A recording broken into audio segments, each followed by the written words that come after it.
Solid. Pang-5 guys, limang hito, limang hito, isang pagong. Yan, napakasulit guys, oh, napakalaki. Kinabahan ko kasi guys, baka makawala, sayang guys, baka makawala pa, sobrang laki. Yan guys, oh. Yan, dito kami guys, dito spot. Ayan, dito lang kami nag-fishing, ito mga pamilya namin guys, oh. Yan, ito. Ito pang-5 na, pang-5. Ito guys, oh. Dito, pang-5. Yan, tagal natin to, baka makawala.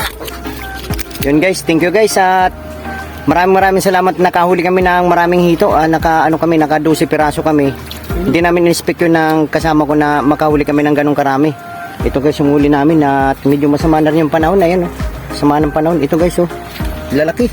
Ayun guys, oh. Ito yung isa guys, magkulang ng 2 kilo yung isang piraso kasi African siya. Tapos yung isa mga kulang-kulang 1 kilo yung iba. Naka 12 piraso kaming hito ngayon guys. Sulit na rin yung lakad namin.